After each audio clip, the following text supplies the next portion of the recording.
ഇഷ്ടമല്ലാത്തവരായി ആരും തന്നെ കാണില്ല.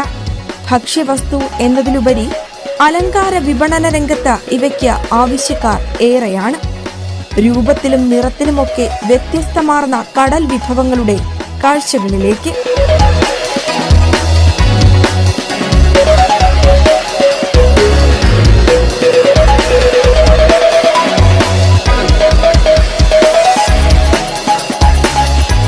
ടൂറിസ്റ്റ് ഹബ്ബായ വർക്കലയ്ക്ക് സമീപം പ്രവർത്തിക്കുന്ന സർക്കാർ അംഗീകൃത അക്വേറിയം ട്രെയിനിങ് ആൻഡ് അവയർനെസ് സെന്ററിൽ വൈവിധ്യമാർന്ന മത്സ്യങ്ങളുടെ പ്രദർശനമാണുള്ളത്.